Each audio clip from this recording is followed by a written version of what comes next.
Okay, so here we are today on the Fife Property Show on a Saturday morning. What is conflicting valuations? This is what this is all about.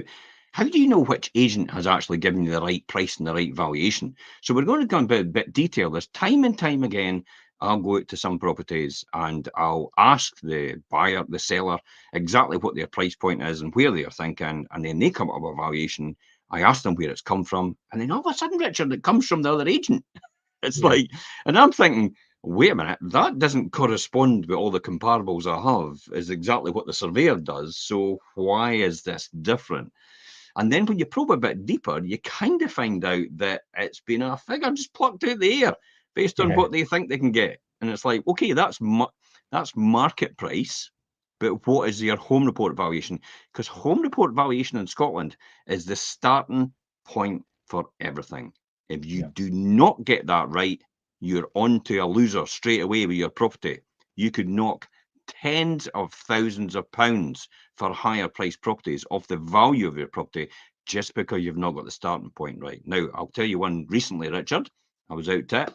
I valued it at 950,000. I had done a walkthrough. I did a video. I sent over the surveyor. They agreed with me 950,000. It's come onto the market with someone else and it's 925,000.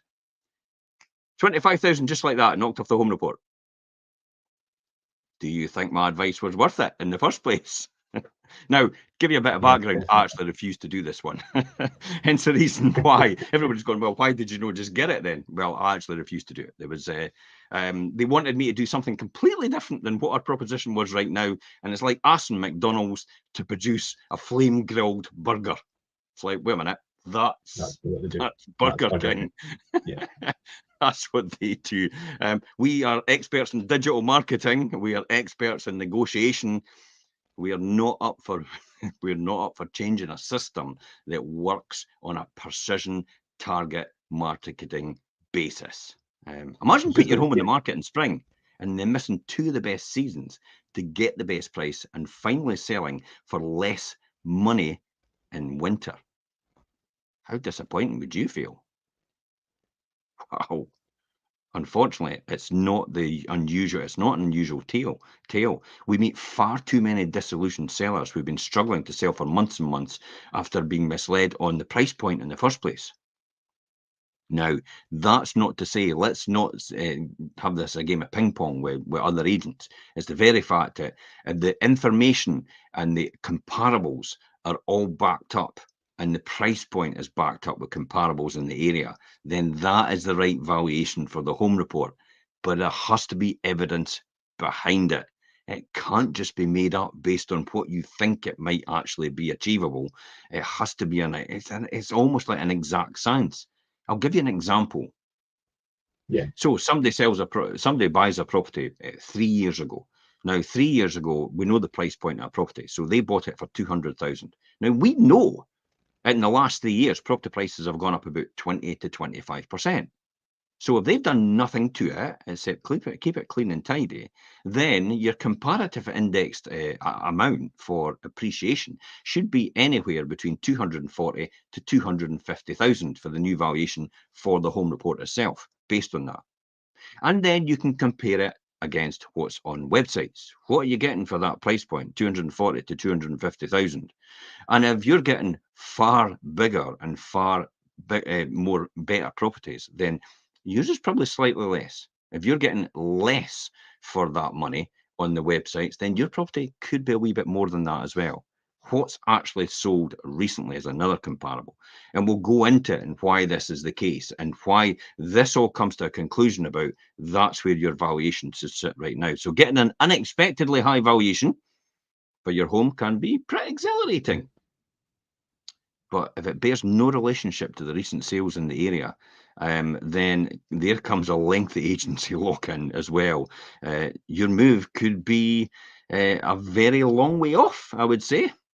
Excuse the pun there, if anybody picked up on that. I know I thought of that. To avoid this becoming your story, let's dive into the art of accurate pricing and the problems of asking too much with the answers to the questions like, do your agents deliberately overvalue? We know some. How can you tell if it's accurate? Is trying a higher price really a problem? That's quite a good one. I always believe in let's shoot for the stars and catch the moon on the way down. And I'll tell you what I mean by that. What are the red flags of deliberate overvaluing? How can you notice it? How can you spot it? And can you turn a disappointing valuation into a higher sales price? Yeah, that's what a pre-portal's all about. Turning a disappointing valuation into a higher sales price. Welcome to the pre-portal. Wow. With our guide to seeing through conflicting valuations, you'll have to you have all you need to spot the right advice, I would say, and sell your home for its optimum price without getting stuck on the shelf. Richard, do agents deliberately overvalue? I was just going to say, we'll start with the most controversial one, and that's, do your agents deliberately overvalue your property? And a lot of people will think, well, if you can't understand why your estate agent would value your property at a price that maybe they couldn't achieve, then it's all about playing the waiting game with your property move and your time. So the strategy, it thrives on silence, this strategy, if agents are doing it. Yeah. And as long as nobody actually acknowledges that the tactic that it's actually been overpriced, it continues to yield results. And here's the reasons why. So sellers don't usually try to prove that their home is worth less than what the agent values it at, even if they maybe think that's a wee bit too much. They're generally more delighted. Really good point, eh? Yeah, they're generally more delighted even to have some kind I of never valuation. even thought about that, Richard. I never even thought about that. It never even crossed my mind. It's then if somebody gives you a valuation, it's high than your expectations. Yeah. How would you want to argue with that? Oh, I'm going to argue my house is worth a lot less. So you can see how a lot of people would actually just acknowledge that and just go with the agent and say, yeah, okay, that's fine. Yeah, that's the price I'm wanting. And then kind of be deceived by that. Now, there's something else to back this up, and I have to word everything quite strategically here. Watch And this one. well, it's about being careful about what I'm about to say. And the reason I'm doing this is because a lot of agents actually team up with specialist surveyors, so they've got their own personal surveyor that surveys for them. And dare I say, in the past, in the credit crunch, quite a few of these surveyors were actually caught Yeah. for overvaluing, weren't they? By the bank. Manipulating the price. Definitely. And I do remember there was a huge investigation at that, and a lot of specialist people were involved in this back in the 2008 credit crunch. So I could see exactly why that could be possible when you think that home reports would be all the same for every single surveyor. But I think more importantly, it's all about getting it at the right price based on the right circumstances. If you push it too far in terms of the valuation and you don't tell the client why you're doing that and what the expectations out of that is, then there's a possibility you'll be on the market for quite a while, and the only other word that's going to come out that agent's mouth is we'll need to reduce your price. We'll need to reduce your price. We'll need to reduce your price. Price review's a bit different though, isn't it? It's a different strategy. Price realignment's different as well. We need to reduce your price is a totally different thing. We need to reduce your price is actually we're wanting to give the buyer X amount of money off your property. In other words, the buyer's going to benefit from that. Realignment pricing and it's all about making sure you can get a new audience through the door to try and push the buyer back up. It's not about giving money away straight away. Okay, what's the next things we've got to think about then? Yeah, I think, and obviously, like we said, the idea of getting maybe tens of thousands of pounds more can sometimes override people's feelings. Even when in the back of their head, maybe when they're questioning the credibility of the advice that they're getting from the agent, or maybe the agent's shortcomings, sometimes that extra value takes over, and they just kind of put it to one side or ignore it. Do you think that's a lot to do with why people play the lottery just in case they win? Yeah. Mm-hmm. And it's almost like a gamble. It's like, well, okay. I mean, my gut feeling is it's probably not the right price, but you've given me a price. It's a lot more than what I expected. So let's just take a chance. That's quite Yeah, a dangerous strategy if not used correctly. The reason it's quite a dangerous strategy if not used correctly is because you only get one chance to make a good first. You can get two chances to make a good first impression, by the way, but that's a different strategy. yeah, You only get one chance, really, in essence. That's what most people do to make a good first impression. If you don't catch that first impression, you're on an upward battle now in order to get that price up to where it was, or get a buyer up to that price point as well in their mind. And that takes a lot of effort. If you don't get that right, then the damage has been done. And even though you changed to another estate agent, everybody's been blown out the water. It was interested in the first place at the right price point. It should have been. yeah, yeah. Once you've been on at that the market that long, and the thing is as well, if you have this overinflated valuation and you're taken by this, and then like I say, shelf maybe your concerns about the credibility of the agent or the valuation. Once you sign their agreement, you're obviously you're into a term of agreement with them, and then an agent will naturally, like you say, gradually then down the price, and then that leaves you obviously at risk you losing out to maybe their competitor or whatever. And then this is how people end up on the market way too long. Sometimes more than a year. We keep an eye on the market, Jim, and I've seen other properties and they sit, and I'm like, how are you with them and still in the market? And this is the very reason. But we're generally talking about price points of anything from, I would say, 0 to maybe 300,000 or 400,000 pound. Yeah, I I was going to say mean, about the people that 250, are on 300. the market for about a year generally have sometimes are about a price point of 700 or 800,000 pound in the Fife area. Yeah, And when you look at these price points, it's like, well, I'm not surprised they're on the market. Look at Lorraine Kelly's house. Over a million. yeah, It sat in the market for over a year. Eventually, somebody actually says you need to do a price realignment on this and change agents. And then she did that, and it was gone. And everybody goes, yeah, that agent won the day. Well, no, really. It was actually at the wrong price in the first place. So the other agent should have identified that, and you could have saved yourself a whole years of hardship and stress and worry.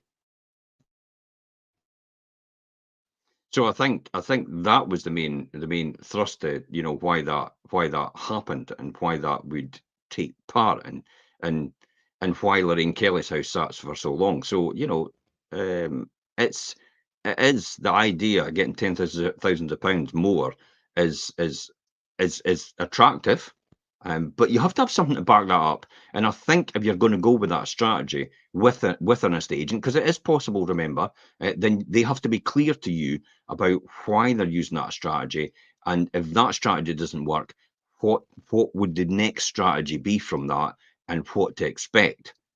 I yeah. think it's managing expectations is the most important thing. What's your thoughts? Yeah, I think also they need to be clear about the time involved, because people obviously will have plans and maybe have planned to move on, or do you know what I mean? They've got their eye on another property. And if Yeah. things like this are going to take a lot of time, it could really scupper people's plans, could be delayed, dream homes can be missed, money could be lost, and nicely rounded off with a deeper mistrust in the agent, basically, because they've not been transparent and explained the whole process to you But do you clearly. know what? Do you know what? Who cares? And do you know why I say that? Is Yeah, because on average it takes about 10 years for somebody to sell their house. So by the time it all comes round again, it's like on a grander scale, on a more difficult scale, it's like giving birth. I'll never give birth again. My wife says, "There's no way we're having." It's like, and the next minute, 2 years later, it's like we're having another child. And you know what I mean? yeah, So so on a smaller scale, an extremely smaller scale, I'd like to emphasize, so there's no pitchforks and torches out there. On an extremely smaller scale, on that same principle, if it takes 10 years for somebody to then come around and sell their house again, is the agent really bothered? They might be away by then and they've got their money and run. That's it. yeah. So why would they care? Yeah, and it's like unless you're working with an agent who builds a lot of their reputation on their client relationships and returning business and having that client Yeah, for life thing, which a lot of agents probably don't, then it won't matter to them. It that's won't a matter how really you good part. point. Yeah, it won't matter how you part ways as long as they've made their money out of it. Yeah. Unfortunately, so that's one to watch out. Um, How can we tell if valuations are actually accurate, Jim? Ooh, estate agents often get flack for You pushing like prices this up. one, yeah. Yeah, but it's our job to get you but really it's our job to get as much as you can. Yeah. And given the choice, we'd proudly get a record price every time we agree a sale. And that's kind of how I look at it. I kind of think once I've got the home report set, it's almost like, you know, when I'm the type of person that looks at Google and it tells you you're going to get 20 minutes to get to a destination. I think, can I beat that? and I know within the limits, by the way, again, pitchforks and torches, put them away. They're not coming out yet. It's like within the speed limits, by the way. So that's the sort of thing I think to myself. I think, okay, if we're sitting at 375,000 for the valuation, can I get it beyond 400,000 at the end result? And it almost for me becomes a competitive sport rather than actually selling somebody's house, if that makes sense. But the process is seamless and they don't understand what's going in the background. They don't need to know, because the reality is it's my job to actually take care of all that and our job to do that as well. So they don't matter. It's what they see at front end is the most important thing. And it's like I say to most people, the only thing you should be concerned about is signing the paperwork, just letting me do what we should be doing, everything for you. Then the only other thing you need to be concerned about is which offer would you like to accept. That's it. In Yeah. a nutshell, that's what it should be like. We all know it doesn't happen like that either. So how can you tell the valuation's accurate? Well, our focus is on finding as many selling points as possible, I would say. I was actually reading up about Falkland Palace today, and some of the areas of Falkland Palace about the 16th Yeah. century and all the rest of it. And this was just pure knowledge and information. It was nothing to do with, oh, I'm going to be selling a house there soon. It's just like I like to take all that information in and constantly learn about places. Because when somebody comes to you and comes to sell their house, and then you think about how am I going to get this message across in a video, and a talk up and a walkthrough, then knowing about the area is 95% of selling this house, because it's lifestyle people buy into. They know what the property's like. They're just buying the lifestyle. What lifestyle can that give me and my family? That's Yeah. that's all anybody cares about, really. People buy for the benefits. They don't really buy for the features. They know what the features are. My lawnmower mows my lawn. But what am I going to have after? I'm going to have a lush green lawn to have a picnic on. That's the benefit. The other one's the Yeah. feature. Yeah, definitely. Scotland's a good area to market in, because there's a lot to obviously describe about the area that obviously sells the property. So I think I could divide this into 5 factors about things, about what this is. And I mean, the location is clearly one of them. Weighing up established areas over up and coming ones, quiet streets over main roads, and relevant local amenities like shops, transport, and schools. A really good one was Strathguinness, I launched just last week. Now, it's in Main Street in Strathguinness, number 45. But the great thing about the video was I was able to tell everybody it's a way back from the main road. But if you didn't have that, you wouldn't be able to convey that in a message at all. Nobody would know that. Everybody would immediately assume it's on the main road. That's the power of doing video, I would say. So it gets to tell people why they want to think about this area. Also, people further afield, they have no idea where the East Nuke is and what it is. They've maybe come to holiday there and they maybe like it for a holiday, but what does it provide for their family? Look at St. Monans. Everybody thought St. Monans was, the back end of wherever. And it's like, really? It's 3 miles up the road from Ely. It's got cafes and it's got bistros, it's got restaurants, it's got a thriving community, it's got the harbour, it's got the coastal path, it's got the open water swimming tidal pool. Then once I started relaying that information, all of a sudden St. Monan's price point went up higher than Pitt and Weem.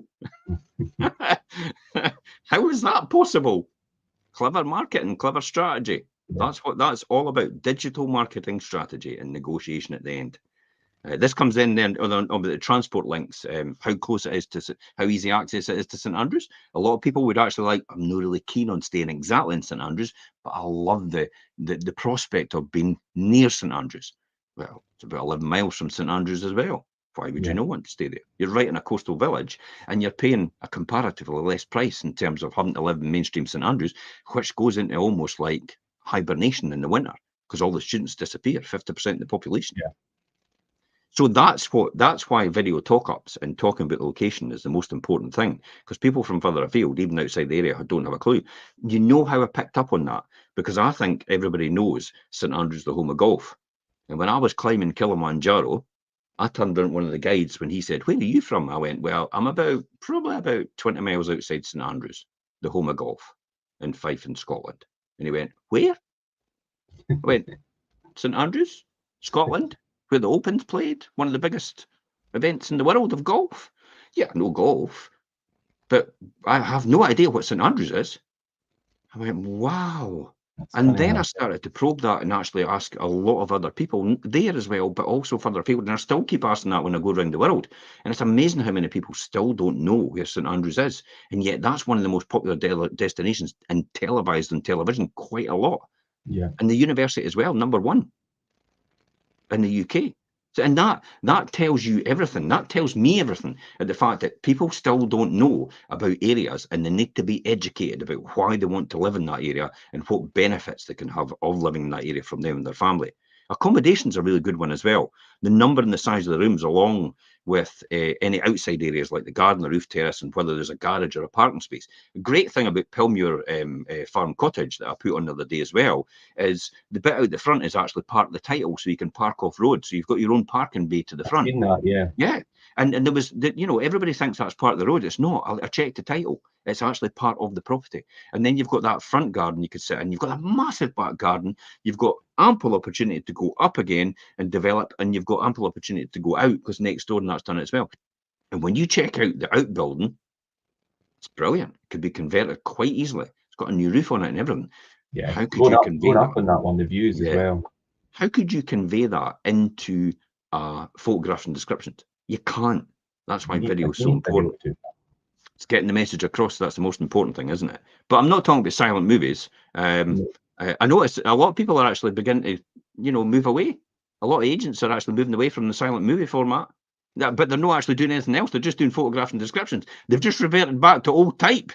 Because COVID's over, we don't need to do this anymore. We can make more money, and it's like we don't need. And it's like, whoa, wait a minute. It's about pushing it higher to get the right person to pay the right price to get a higher price for your seller, is it not? Oh, sorry, it's all about your fee.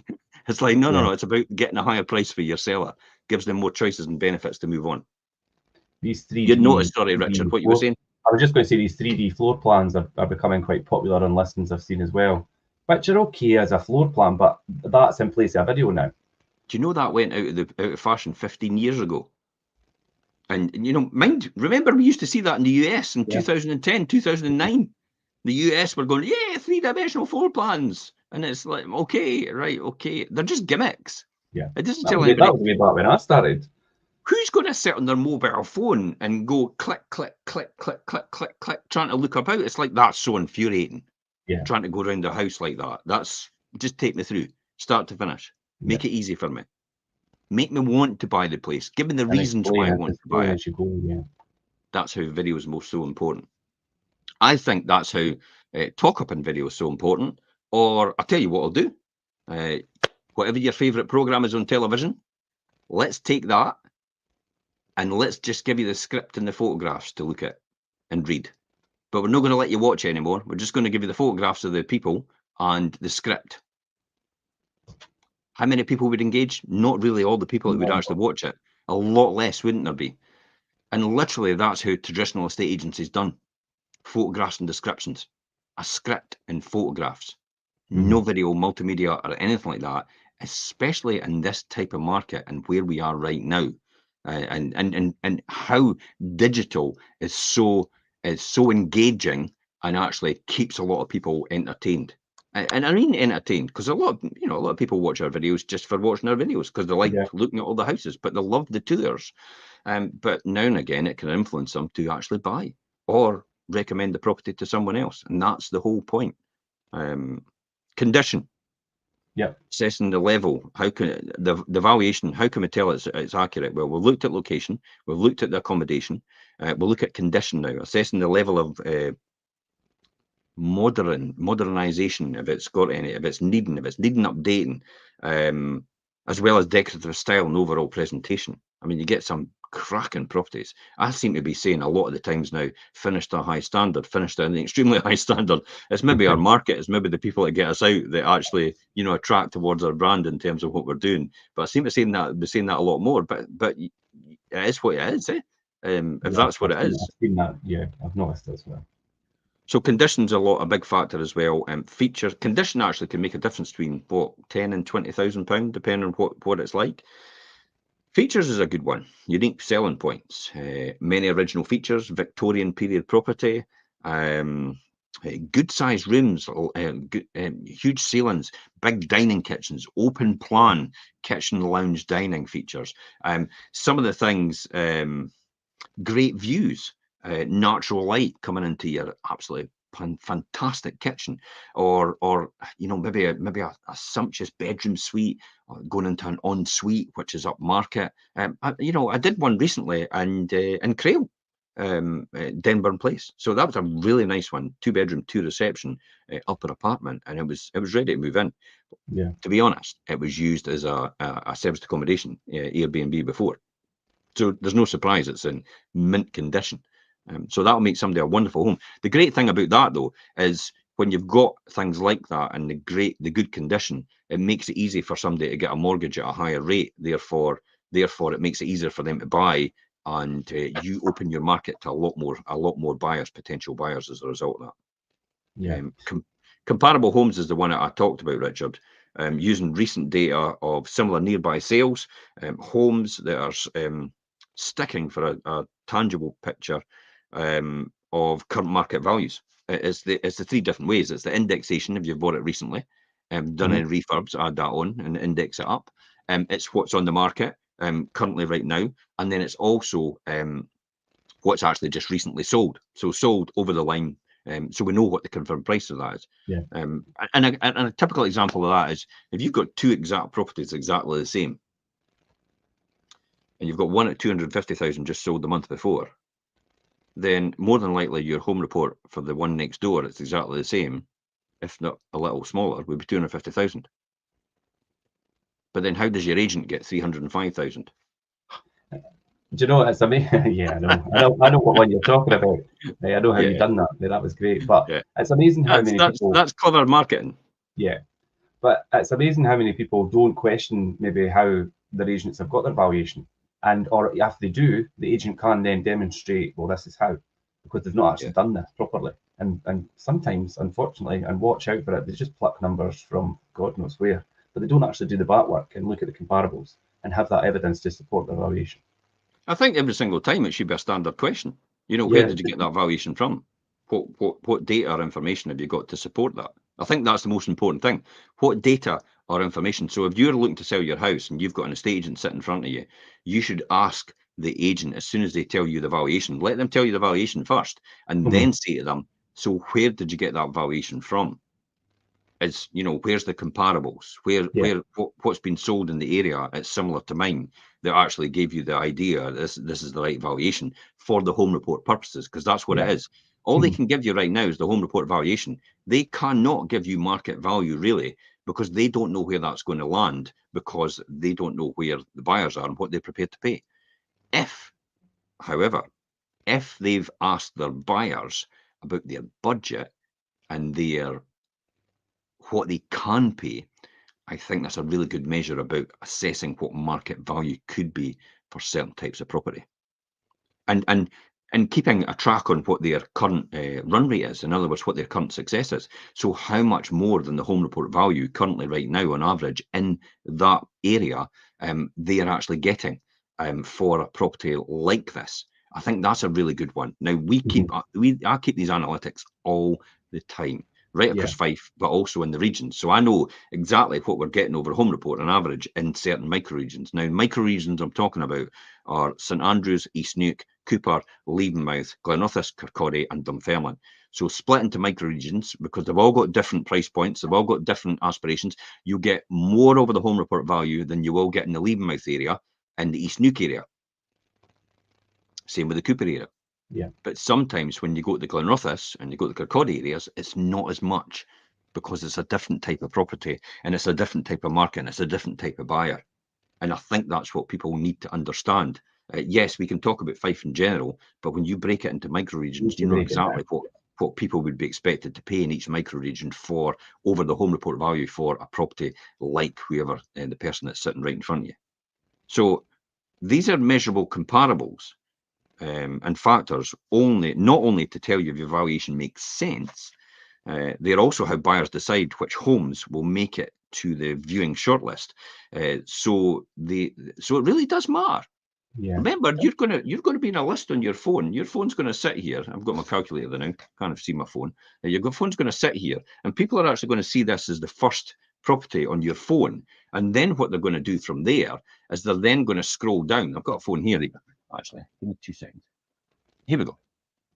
People are going to see your phone here, and they're going to be scrolling, and you're only going to get one property in here, and people are going to be scrolling. Your property could be away down here, right here in the list, or even further down where it's non-existent almost, because the price point's right in the beginning.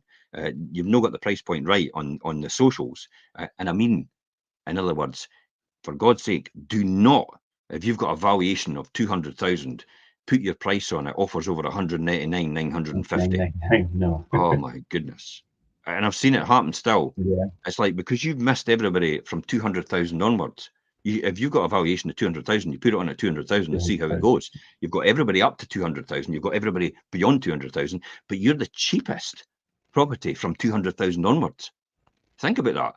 You're more attractive to a buyer, but you're having two audiences. You've got both sides of that. Whereas if you price £50 below the 10,000 marker or the break point on the websites, and you could check yourself, when you go past 300,000, it goes to 325 to 350 to 375 to 400. So there's no point. If you've got a valuation of, say, for example, 330,000, do not put it on at 330,000. Put it on at 325. Because then you'll get everybody up to 325, everybody after 325. If you put it to 330, you'll get everybody after 325, but you'll be missed in up to 325 because you're at 330. Yeah. So it's about understanding how this works in technology. It's all about, does it really matter? Richard, what are the red flags? What's the red flags we've got to look for deliberate overvaluation then? There are a few red flags for deliberate overvaluation, and people should obviously be aware of that. And I was going to say no estate agent's perfect, but you might argue with me when I say that, Jim. But yeah, I mean, obviously, there's more than likely over the years, every estate agent's probably sold a property, maybe less than what they expected to, for whatever reasons. Yeah. But there's a big difference to overvaluing as an actual plan or a strategy. Fortunately, the practice has some telltale signs, and these include obviously agents that maybe have claims of multiple eager buyers waiting in the wings to pay high prices, or the high prices that they're suggesting, combined with maybe locking them into a contract and things there and then, and then they agreed obviously to their terms and conditions, and then that locks them in for several months at that price point, and then I mean that's a vicious circle to be stuck into. So be careful before you. I've been getting this asked quite a lot recently when I've gone out. So there must be a lot of agents going out before me saying I've got lists and lists of people looking to buy this type of property. Mm-hmm. And the reality is, if you look at the demographics of Fife, for example, and you see 500 properties getting sold every month, and we've only got 1,000 properties on the market with all the agents, then literally everybody's taking 2 months to make a decision to buy a property. Yeah. So if anybody claims to have a list and lists of people looking to buy properties, if that list goes beyond 2 months of the when they're registered, then they've probably bought a property already. So the list is non-existent. It's out of date. Yeah, they'll have moved on. But yeah, so I mean, yeah, watch out if they're making claims of having lots of these buyers in the wings to buy these properties at the high price. Also, if you check, I mean, you should be researching an agent if you're using them, and look at their website and look at their track record. And if they've got a track record of homes maybe languishing on the market for long periods of time, together with a high history, you could see price reduction history on listings. If you see that a lot as a trend with an agent, then that's a red flag to watch out for as well. It's a really good one, and I think the potential seller should actually probe the agent on that and say, and it's a great one to cut. It's a great one to catch agents off guard, and I usually typically say, don't I, when I go into valuation, it's not a competition. You're not trying to catch me off guard, but But any agent worth their salt should be able to answer that question quite easily. Yeah. If somebody says, I notice you've got this one in the market for quite a while, why has that happened? I had it the other day with Carlin Place. With Kilrymont, I was out to Kilrymont Road. They've signed up with us. They're coming on. But she did ask me, and she said to me, I noticed you've got Carlin Place. It's obviously come back onto the market, and it's what happened with that? And I openly said, that was the position. This is what happened. And they went, yeah, okay, that makes sense. That's logical. It's no anything in your control, and it's no anything you could have foreseen or accounted for. Therefore, yeah, we're happy to sign up, and job done, signed up. So I'm quite open and transparent about how things happen, as most people will know in the blogs and vlogs we do anyway. I'm quite straightforward and open book. But there is one, if some of the agents' listings have been in the market for quite a while, it's good to actually ask them why and how come you're doing so many price reductions, and just say that did you get that valuation wrong in the first place then? Yeah, that's a very good one, actually. Yeah, and just see what the reaction is. That would be good. See what the reaction is. Did you get that valuation wrong in the first place? And see what that agent's reaction is, because that's priceless to understand how they react. Because then that's how, if they're reacting like that with you, they'll react like that with your buyer as well. And that could be a huge turnoff for a buyer. You could tell a lot if you've got an agent in front of you, and you should ask all these questions and put them to task on what they're telling you. And you could tell a lot for their reaction. And if they're not confident, or they delay in their response, then you've got to ask yourself why. And that's how you could pick up on red flags. Yeah, and don't confuse confidence and arrogance. Yeah, of course. Sometimes, I get it. I get it sometimes. Oh, that's a bit arrogant. And it's like, no, it's confidence. I've got this backed up. By the way, the reason I've got this backed up is here. Just read it for yourself. I don't need to tell you how great I am. It's like, or I'm not really. It's just me, isn't it? But if I've got 470 votes, and the Esters, and gives us an approval rating of over 98% from the customers that have used us already, I kind of think I'll just let them do the talking. Yeah. And the last thing I was going to say there is having that, and we've already covered it, but having zero evidence to support the advice that an agent's given you. And you see it, and you see valuations that are 10 and 20%, sometimes even more, above homes that are of the similar value, made with nothing more than just an actual kind of carefree worded promise. Basically, there's no evidence. There's nothing to support that. Absolutely. I'll be upfront about what I'm about to say here. We had a property like this at the back of Cooper. And the seller was insisting that no, this is the valuation, because everybody else has told me the valuation's this. And I was like, no, this doesn't support what we say. And I got the surveyor around, and the surveyor looked, okay, on the premise that it's a one-off and it's out in the middle of nowhere, and we really don't have exact comparables. We will value it at that level for the home report purposes, as opposed, what your client's kind of indicating. We are nervous about it, like you are, but we'll see where it takes us. And for months and months and months, they went on it as hammer and tong. Why is this not getting an interest? Why is it people not coming through the door? Why is this not doing that? I'm like, wait a minute. You're the one that forced this issue. You're the one that actually did this, and now you're almost blaming me for the fact that the valuation was at this price. But you were insistent because every other agent has said that, and when I said something completely different, but you still went with me for that reason. So I'll just remind you of that. So it didn't work out. It came back on the market recently at the price I said, and it's sold. Yeah. Which there could have been a lot of time and pain. I felt like phoning up and saying, I told you so. Yeah. And so there's never a dull day in a estate agency, is there, Richard? It's the very fact that you kind of think, wait a minute, did you not remember that conversation that we had about this? And it's like people just tend just to you know this every single time. We all tend to see different things and we hear different things from when a Yeah, person talks. So what you're hearing from me right now in the discussion we're having is probably completely different from what someone else is hearing out somebody there else. is Yeah, how we're conveying this. Hence the reason why I said in the beginning about pitchforks and torches and stuff like that. You know, this is all a bit tongue in cheek sometimes as well. But when it comes into serious fact of providing zero evidence to support your advice yeah, and your valuations, and they're higher than other agents, then alarm bells have got to ring for you as a seller or as a potential seller, because your home could be sitting on the market for quite a while as a result of that. So you have to be if the agent's clear why they're doing that and the strategy they're involved in doing that, and you're okay with that, then that's fine. Everybody's happy. We've got a win-win situation. yeah. With regards to the evidence and things, I mean, having the most reliable figures and things for evidence could come from the land registry, but currently that takes months to update, and by which time the market or the season or whatever time of the year you're selling maybe have changed and the prices could have moved in either direction, up or down. But as I say, it really is worth scrutinising your agent and what their advice is and challenging them on the price. If it does seem too high, don't just accept it. No matter how much you would really like to maybe achieve that level, if you don't feel it's right, challenge and speak to the agent about why they're coming in at that level and if they could back it up.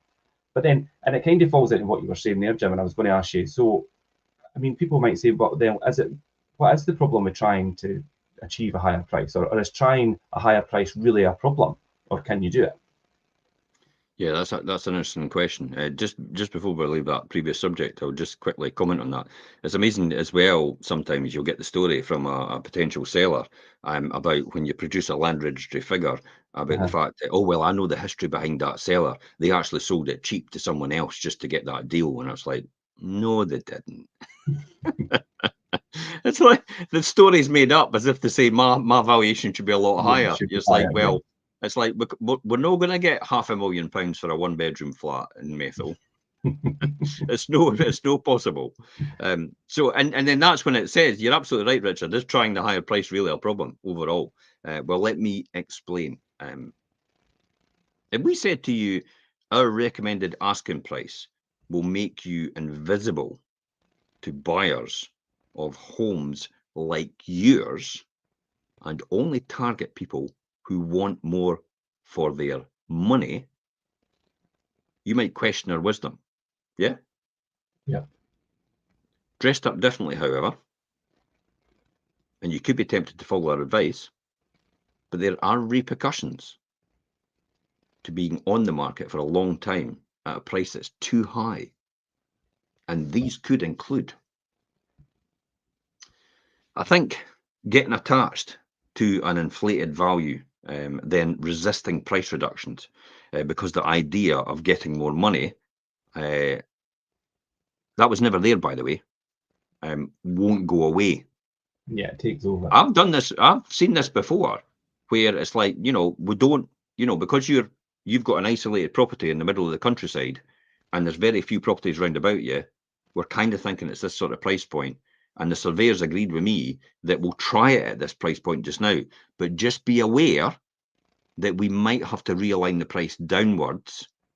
Might have to. Now, remember, this is what I'm saying to them before we've even signed up. We might have to realise the price downwards in order to get the right audience through the door again, and you might have to be a lot less. But we should aim for the stars, and we can catch the moon on the way down. Yeah. But what if we do hit the stars? Yeah. But then that's what I'm saying about the selective listening. It comes back to bite you, because if someone isn't or forgets all about that, because that can happen, because they're locked up in the minutiae of the day and all the detail that they're getting and the download of information that they get, which is quite overwhelming, and then that gets forgotten about. And then once they've got the valuation, it's like, no, I'm clinging to that for dear life. It's like, oh, I need that page for the next part. No, sorry, I'm only kidding. It's true. But it's true. They're clinging on for dear life, aren't they? Yeah. Yeah, and I think as well, Jim, when you say about maybe unique and kind of bespoke properties and builds that don't have direct comparisons, or are maybe in really desirable areas, then you've got the opportunity to maybe test the market, but you need to then be really clear that that's what you're doing in order to try and maybe achieve a different price point. And like you say, make it clear you might have to then realign if that's not what the market's going to accept. And I do that every single time, but some people have selective listening. Yeah. But let me emphasize the next one then. Yes. It then gives the seller a distorted idea of what they can spend for their next property. That's what happens here. So when they're going for the next property, they then, and their property isn't selling at the price point they did, it affects their move to the next property and the price point that they can afford. Therefore, they don't want to let go of that. This distortion of that, distorted idea of what you can afford for your next property, then being disappointed by everything you see within your actual budget when reality bites. That's a big one, isn't it? Yeah. Definitely. I see that not all the time, swallow. but I do see it on some occasions. I had one recently, East Neuk area, managed to get them £50,000 more for their property. It allowed them to make an offer, a generous offer on the next property. And I said to them, look, you know, I could speed this whole process up if you want to do a wee bit of compromising or you want to do something else. And they went, no, I'm sticking to my guns. Now, fortunately, that went all to plan. Maybe it took a wee bit longer to sell.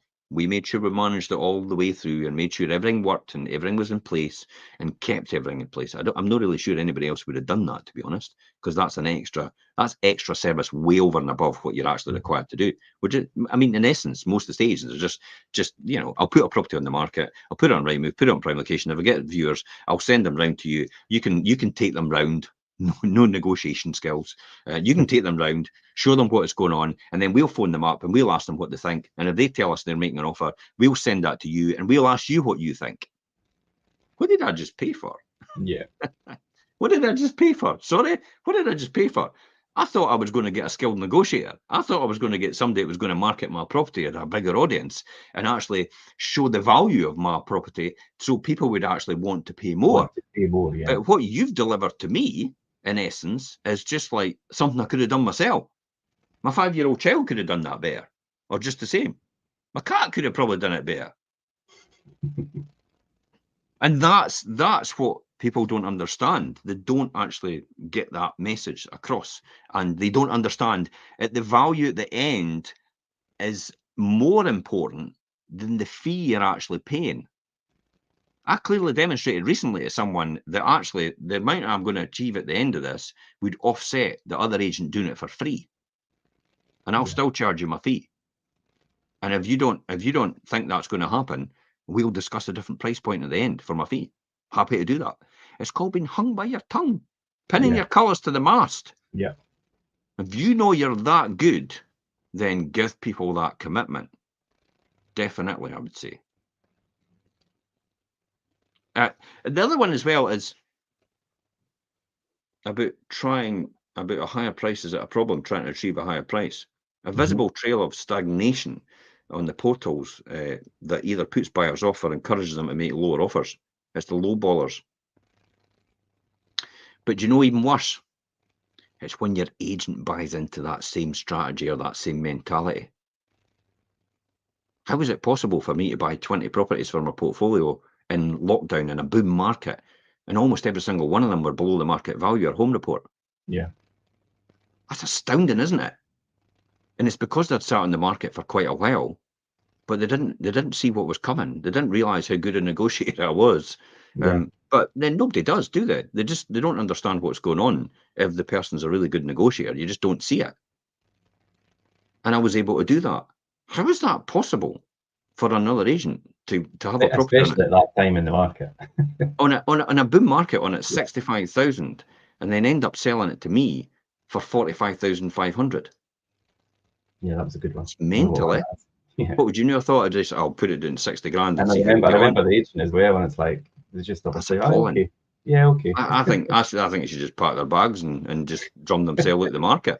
It's like they shouldn't even be in business giving away money like that. Especially, it's not their money, by the way. They're still getting paid regardless because they've probably done a fixed fee. A fixed, quick, low fee agent. That's probably what they are. It's like, I'm getting my fee anyway. I don't care what it sells for. Why am I bothered?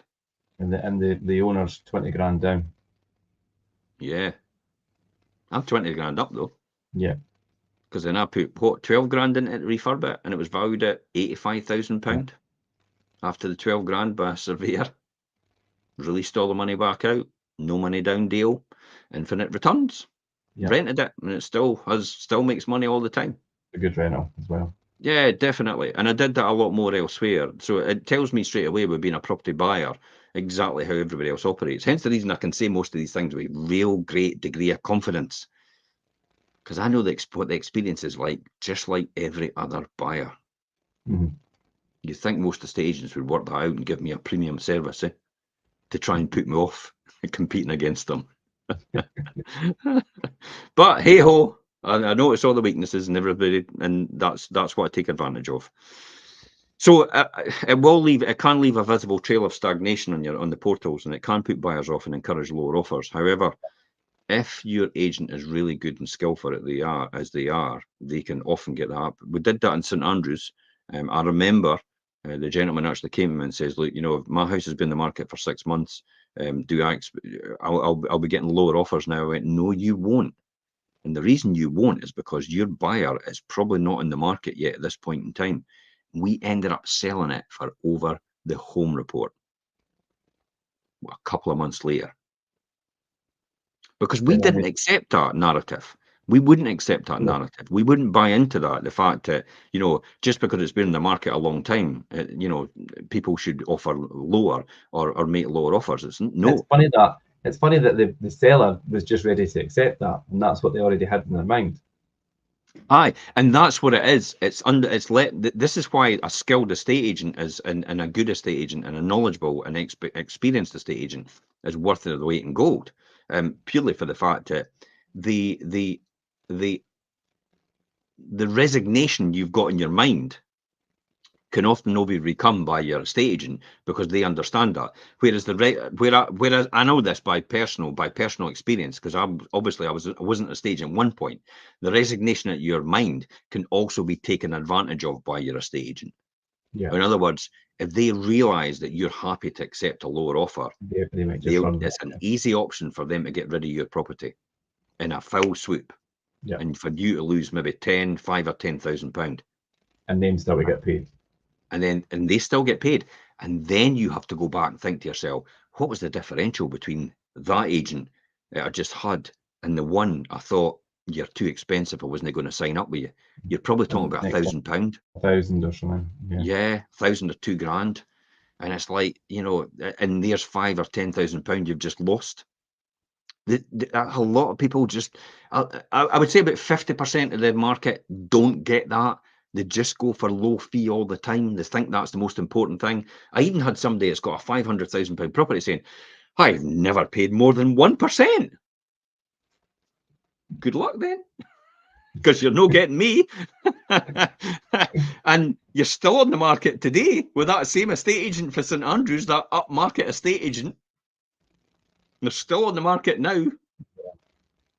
You ain't getting me. No at that, because I have to repair all the damage that they've done. So I need that. I need that fee to put the investment into the tools, the additional tools I need to use, and the additional marketing I need to do in order to repair the damage the other agent has already done to your property and your price point and all the buyers out there that were potentially going to look at your property and make an offer. I mean, there's a real stories from people we meet, and unfortunately, the only loser is the seller in the market. As the market around them continues to move, well, they really remain stuck where they are. Yeah. How do we increase the home's valuation then? How do we do that? Yeah, then people will be asking, like, well, how will I increase my home's valuation then? And I think because being disappointed with the valuation of your home could be the perfect catalyst for making maybe improvements or things that could possibly add thousands to your sale price. Now they could range from maybe minor styling tweaks to major building projects, and there's an array of things. So let's run through before we finish up today things that maybe will boost your home's valuation or its saleability, and from a range of budgets as well, because not everybody's got thousands and thousands of pounds, but you could do this even just from a few £100s. you know, if you're looking like, I've got a few £100 I could put in, let's see what I could do. Do you know, and we've done video shows on this and things, and go through this a lot, Jim. Declutter, tidy up, and clean. Paint your front door. Upgrade maybe just your taps in your bathroom or your kitchen, or maybe put a new shower fitting in.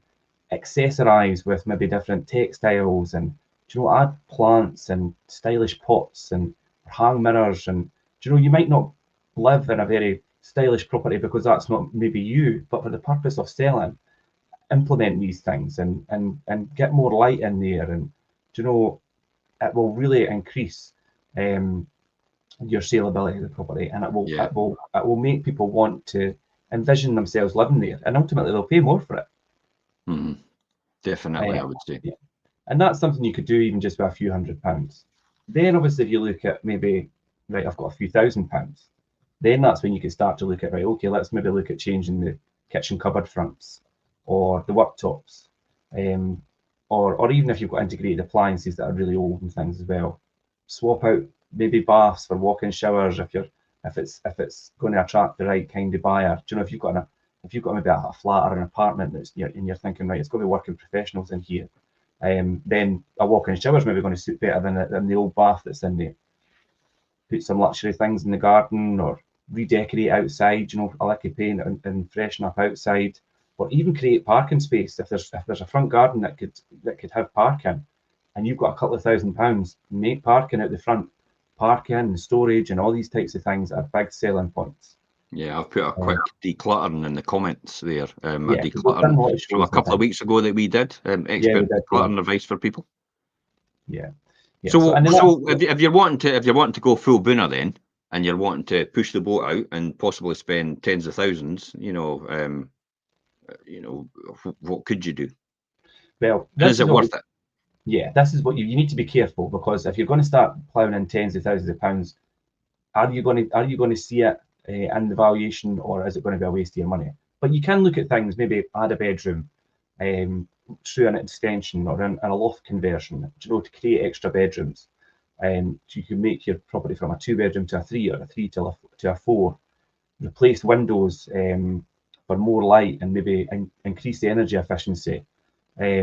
Or maybe even make that big family dining kitchen by combining the smaller rooms and the lower in the property, rather than having lots of separate spaces. Have that open plan feel. Open plan living is a really big selling point, and with lots of light coming through and things as well.